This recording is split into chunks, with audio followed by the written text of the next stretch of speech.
Hi there, everyone, and a very happy Monday to you. Thanks so much for joining us tonight on UpNorthLive Unscripted at 6:30. I hope you all had a wonderful weekend, and hopefully your week has been off to a good start. It was a really lovely day outside. It was one of those days, Joe, where when I woke up this morning to walk my dog, it was a little chilly. I had to put on a couple layers. But then by the time I left for work a couple hours later, I had to shed those layers because it was pretty toasty. Yeah, it warmed up a lot of 60s today, which is, we'll take that. That's pretty nice. And I do believe tomorrow and Wednesday we're going to see some record warmth for the last final days here of October coming up. Don't think it's going to quite last into Halloween. Of course not. Of course, yeah. That's how it goes. But we are expecting some warmer weather to come in, and on top of that, chances for rain, which is good, and some wind. So I guess that makes sense if you talk about rain and wind around Halloween. That's pretty typical. Checks out. We'll kind of take a look at that a little later, Maya. All right, thanks so much, Joe. And it is that time of year where if you go to your mailbox and open it up, it's probably overflowing with political flyers. So we wanted to know tonight, what do you do with all those political flyers you get in the mail? We will take a look at that later. That's our question of the day. We'll look at those results a little later. But we actually went a step further to find out where are these coming from and how are they being made. So a lot of are coming from printing companies downstate, but some are printed locally. And our Allie Baxter got a behind-the-scenes look and has a full story. Right now we've printed about 500,000 pieces. It's always busy at Mitchell Graphics, a commercial printer in Petoskey. But this time of year, staff are seeing a theme. A lot of local contested races, anywhere from township boards to bonds and proposals for schools. Alexandra Hubbard is an account manager here, so she has a good idea of what things campaigns are asking for. Political mailers for us is just one piece of a campaign puzzle. Those other pieces are things like pamphlets, yard signs, and stickers. And Mitchell Graphics has printed a lot of them. 500,000 pieces, whether that be just for political mailing, whether that be yard signs, banners, the rack cards, 4x9. So we have the mailing end of things that we are printing for, but we also have all the other pieces to the puzzle that somebody would need out and about when they're introducing themselves. As Alexandra explains, there can be orders for prints from 100 to 100,000. The orders start early and don't stop until close to Election Day. Somebody is trying to remind somebody of a very important bond pretty late in the game on purpose that they're trying to do one a couple last reminders. That's okay too. We'll go as quick as we can. As quick as they can while ensuring if it's something that needs to be mailed out, the technical rules made by the U.S. Postal Service are followed. Your weights have to be done correctly, and then your barcodes need to be in the correct places. If you're trying to mail with a really dark envelope, you're going to run into problems with an aspect ratio, with the coloring and stuff like that. So there's so many rules. At Mitchell Graphics, it's a one-stop shop for all elements a campaign needs. There's also operations like the Copy Shop in Traverse City who prefer to keep their orders smaller. And if it ain't broke, don't fix it. Here, owner Dan Rickard explains he prints more election mail about proposals or millages. He also shows us he prefers older technology. And it's so old that I don't even leave it connected because it's a risk to get hacked. And I don't care, whatever's on here somebody can have, but if they keep me from using it, then I'm in a pickle. And Allie is joining us live now from the newsroom with more on this story. First of all, Allie, love the sweater. Thank you, Maya. You know, it was finally a little bit chillier this morning, so I figured it was the right day to be able to break out like the fun, like wool-looking sweaters. Although now it's kind of warmer, but I know, definitely. When I went outside earlier for my live shot during the 6th, I put on a coat and I was like, nope, that wasn't the move at all. I started getting a little bit sweaty. Yeah, definitely not going to need that tomorrow, but Joe will have much more on the weather a little later. Let's talk more about your story. So when you went to these two different printing businesses, was there something that you learned that really surprised you? I think the first thing that I learned that was super surprising, and I think Alexandra, she actually goes by Allie as well, which was pretty cool. Allie touched on it a little bit in one of her sound bites that I used, and she explained there's a lot of rules that the U.S. Postal Service has, so that's not something that I realized, and I think I have some of the mailers in my hand right here. So, all right, this one is about not missing the Michigan Supreme Court election and making sure you vote for it. So right here where you kind of have the paid, the postage stamps, all these elements have to be in a certain area. That's just USPS requirements right now.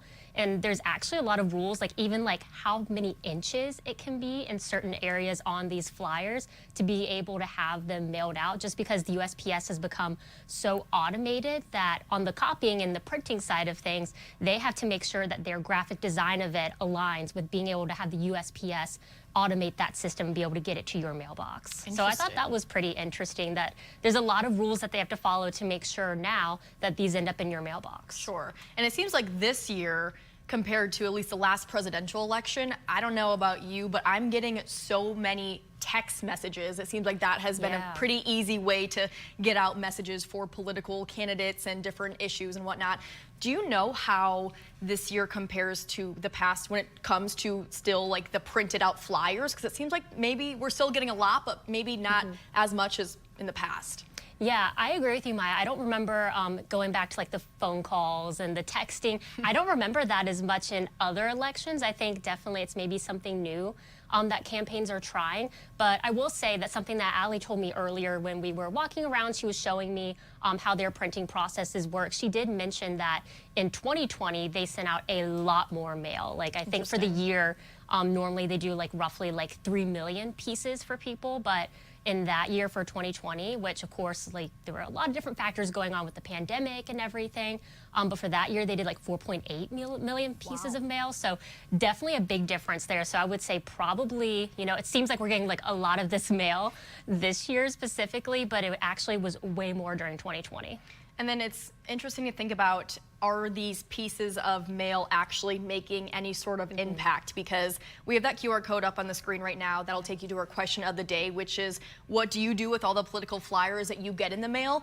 Right now we have 341 votes, and so far 96% of people say they just throw them away. They don't even read them anymore. So if this trend continues, it'll be interesting to see if we are still gonna be receiving all of these political flyers, even though the data shows not a lot of people are actually reading them. Right, and actually when I was doing some research originally for this story, I talked to a county commissioner who is currently running for re-election, and I asked her like, hey, you know, do you get things printed locally? Like, what's your process? And she told me she actually listened to people in her last election cycle who said, I don't read what you send me, like you already have my vote. I just like, I think this is a waste that you even like send me a flyer kind of thing. Like I think it's just like a waste of paper. So she actually listened to that and said, I decided this year to not do that. I didn't want to, you know, waste like my money, waste my committee campaign's money. So she said, I listened to people who said, I feel like it's a waste and it's harsh on the environment. So she said she actually didn't end up sending out any political flyers this year. So I don't know if that's something we'll continue to see in the future, because you know, clearly, I think we hear a lot more complaints about election mail than we do hear, hey, I love getting this in my mailbox today. So we'll see if maybe that's a change. But based on what I saw at Mitchell Graphics and also at the smaller scale at the copy shop, people are really still turning to that traditional medium of getting those things out to people. And they're doing it the entire election season, leading up to Election Day as well. That was something that Allie also emphasized. She said, if you strategically want to remind people that, hey, like vote yes or vote no, like for this ballot or for this proposal, this millage, then we can make that happen. We can get those flyers out for you very last minute. So people are literally getting them in their mailbox maybe the Monday before Election Day. Just a little last minute reminder. That makes sense. Anything else, Allie, you want to mention about your story today? Yeah, I would say it was just pretty interesting to see like the different scales as well of operation. Definitely like at the copy shop, as Dan was telling me, he's like, I just have it way like scaled down here. I do what I can. I'm meant to be like a very like hyper local copy shop for people. So while I was there, he was working on these proposals that are on the Traverse City ballot that one of the committees had ordered. And so it was just a very simple flyer that they wanted to be able to put in Traverse City residents' mailboxes. Whereas going to Mitchell Graphics, it was a way bigger operation of, hey, we can do up to like 100,000. And what Dan had told me before was that I only do up to 1,000 here. So definitely like very different scales of operation. And also Mitchell Graphics, I thought it was interesting. She said, I know you're asking me questions about election mail specifically, but we kind of do it all here. Like we're making the yard signs as well. We're making, you know, the things that go on your door. We're doing stickers. So people are going to Mitchell Graphics and kind of getting this more like package of campaign stuff as well. Sure. And sorry, one more thing before you go, Allie. Did you find out today how they decide who to send these political flyers to? I'm pretty sure all that information is shared with them. It's data that's provided by the USPS, so that's why you end up seeing like certain like targeted things in your mailbox. This is all like the election mail that I get, and in flipping through it, I even was like targeted very specifically for the county commissioner that represents my district. So I've been getting her mail for her reelection campaign. So I believe that's how they do it. The USPS does provide that information, and then it's like I believe it's shared from what I was seeing in these two different spots. It was through like an Excel spreadsheet. So there's some Microsoft Excel is kind of like a mystery to me. I know it works wonders with coding and stuff. So that's kind of how they do it. So when these things are like coming out, at least at Mitchell Graphics, they already had, you know, my address, other people's addresses on it. I've always wondered that. So good to know. All right, Allie, thank you so much for joining us. Now let's turn things over to our question of the day. What do you do with all the political flyers you get in the mail? I kind of already revealed the answers, but if you haven't voted yet, you can scan that QR code on your screen right now. But as I mentioned earlier, only 4% of our voters actually read them, whereas 96% say they just throw them away. So yeah, definitely kind of seems like maybe a waste of paper, and it'll be interesting to see if this sort of campaign tool will continue into the future. But we have one more political story to share with you. So early in-person voting kicked off in our state on Saturday, and so far it looks like a record-crushing weekend. So as of this morning, 24% of registered voters in our state have already cast their ballot either through absentee or early in-person voting. And if that trend holds, it could suggest a record-breaking election day total vote count. So here's Mark Schlett with that full story. Really excited because this weekend Michigan voters made history, turning out in massive numbers to cast their ballot at an early voting site. And when Secretary of State Benson says massive, she isn't exaggerating. In the first 2 days of statewide early voting, more than 250,000 citizens made their voices heard. Since Saturday morning, when early in-person voting started, more than 250,000 Michigan residents went to the polls and cast their ballots. While absentee or mail-in ballots have become more and more popular with Michigan voters over the past several election cycles, early in-person is newer. But the data suggests it, too, is growing in popularity. Before this weekend, the record for the highest early voting turnout in a single day was just over 11,000 voters. And on Saturday, we had more than 145,000 turnout statewide. That's a tenfold increase in early in-person voting for a single day. Couple that with absentee or mail-in ballots, and 24% of the state's registered voters have already made their pick official. And there's even more good news. As of this morning, more than 1.5 million Michigan voters have submitted their vote from home. While pre-processing of votes can begin as of today, vote counts are not generated until election night. But data is available on who's already voted. We continue to see a gap between men and women also participating this early in the election. Of all the votes cast to date in Michigan's elections, 55% are from women and 44% are from men. Early voting is a convenience for many voters, but with pre-processing allowed, it also means clerks may have election results a little quicker. I anticipate many communities will be, probably most of our communities will be finished tabulating all of their ballots on election night. With new options this year to have your vote counted, a reassurance from the Secretary of State that your voice will in fact be heard. Whatever option you choose to cast your ballot, Michigan elections are safe, secure, and the results will be counted accurately. Let's take a quick break, but in just a couple minutes, we'll bring back in Chief Meteorologist Joe Charlevoix. He'll have much more on the warm-up for tomorrow and what Halloween is going to look like, so stay with us. I'm Jada Johnson from Big Boys TV, and the Fish and Game Report is sponsored by Johnson's Propane.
Well, the week is off to a pretty nice start here in northern Michigan. A lot of us saw sunshine and 60 degrees.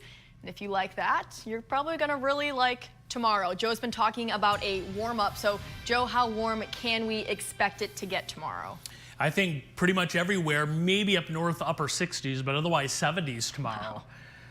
For the region. So if you thought today was nice, wait till tomorrow. The only thing is a little rain in the morning early and then kind of windy too, but it'll be a warm wind.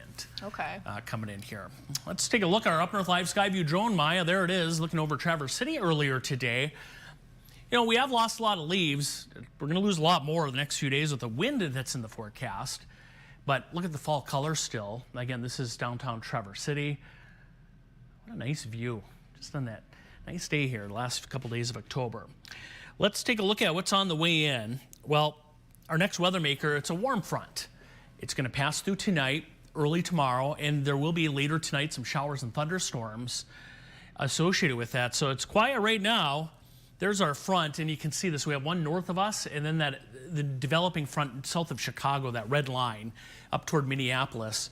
That's the next front. And that's what's going to pass through overnight tonight. Now, south of that boundary, it's warm.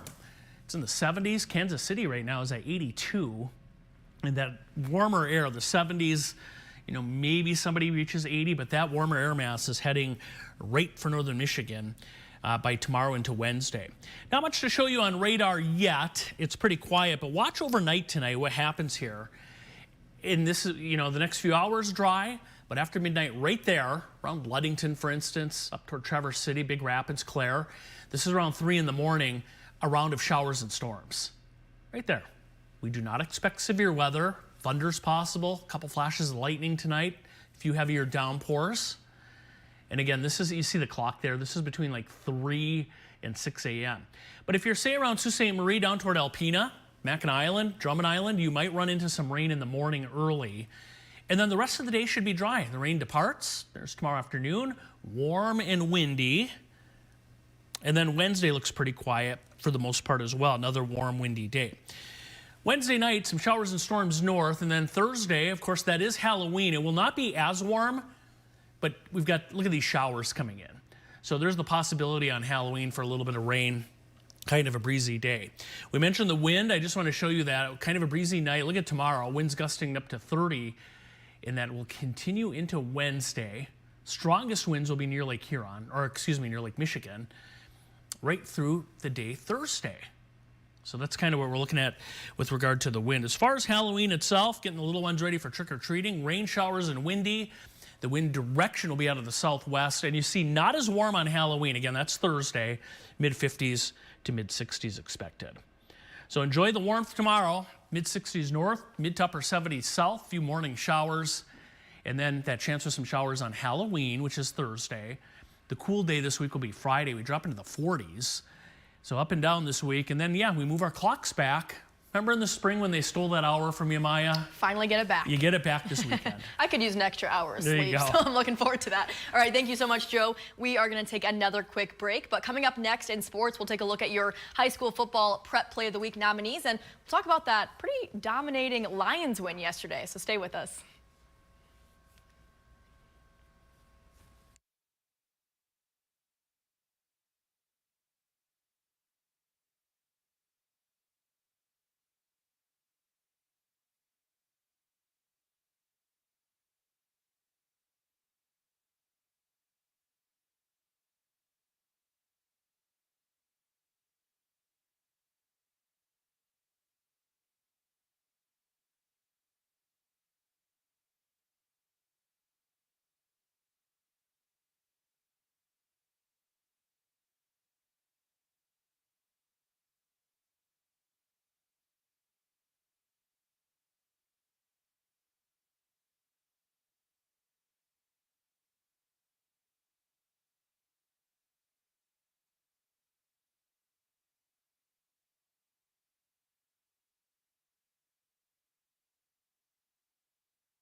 Well, sports director Harrison Beebe has the day off today, but he so kindly put together the Prep Play of the Week nominations for the final week of the regular season of high school football. And while you're watching, you can scan the QR code on your screen to vote. And you can also go to UpNorthLive.com to vote on what you think was the best play of the week. Take it away, Harrison.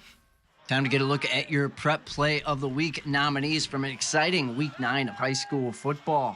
Traverse City Central going up against rival Traverse City West. Second half needing to play. Isaac Turnwald to the playmaker. Scott Goodwin jumping up high with a great catch and then gets a huge return for the Trojans. That would end with a touchdown, although West would get the win in the Patriot game 23-7. Check out this defensive play by Mancelona's Ryan Namchef going up against Glen Lake. Rips the ball right out of the Lakers' hands. And Namchef with a great fumble recovery. Inland Lakes' Aiden Fenstermaker won the title by fan vote last week. This week, he's passing to Andre Bradford, who makes a great catch against Gaylord St. Mary and gets all the other way for the first score of the game for the Bulldogs on the way to a Ski Valley title and a perfect 9-0 regular season. And talk about excitement, Charlevoix's Logan Watkins kickoff return against Kingsley. The Stags scored while the Raiders respond immediately with a huge score by Watkins. Be sure to head to our website, UpNorthLive.com, to cast your vote for who you think should be the Prep Play of the Week. We'll reveal the winner during sports at 11. All right, let's talk about that Lions win yesterday. Boy, was the offense on one yesterday. 5 different Lions scored. We just saw David Montgomery there, Jameer Gibbs, Amon-Ra St. Brown, Sam Laporta, and Brock Wright. It was National Tight End Day, so it got both tight ends into the end zone. But wow, what about that special teams effort too? Khalif Raymond had a 90-yard punt return for a touchdown. The defense had 4 takeaways, but something really interesting about this game, I was looking at the stats, and if you were to just look at the stats, you would probably think that Tennessee won. Listen to this, total yards, 416 to 225 Titans. Passing yards, 258 to 61 Titans. Rushing yards, we had a few more, 164 to 158 Lions. Yards per play, Titans had 5.9 yards per play. Lions had 4.8. First downs, Titans had 23 first downs. Lions had 17. Total plays, this is pretty shocking to me anyways. 71 for the Titans, 47 for the Lions. But here's where things really start to shift. Fumbles lost, Titans had 2, Lions had none. Interceptions thrown, Titans had 2, Lions had none. So overall, just a very dominant win by your 6-1 Lions. Total score, final score I should say, was 52-14. Just what we needed before we take on the Packers this Sunday. Things are a little awkward here between Joe and I this week because he is a pretty big Packers fan. But hey, may the best team win. All right, that'll do it for sports, but stay with us. We're going to take a look at your final results for our question of the day in just a few minutes.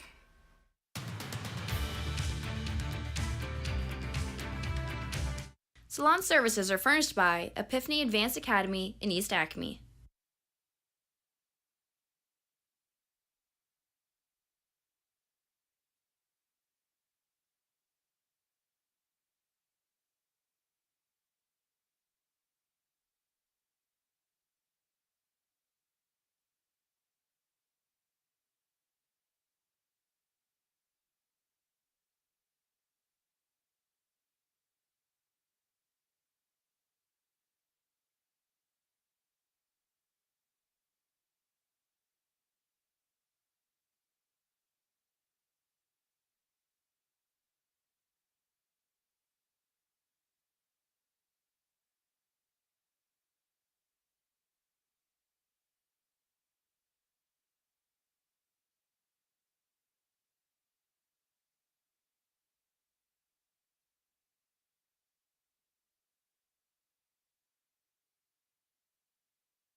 Well, tonight we want to know what you do with all your political flyers that you get in the mail. We have 357 votes. I don't think the results are too shocking. What about you? 96% of people just throw them away. Only 4% of our voters say they actually read them. So that, I think, really says a lot about the campaign method of sending out political flyers. That'll do it for Up North Live Unscripted tonight. Thanks so much for joining us. We hope to see you back here at 11 o'clock.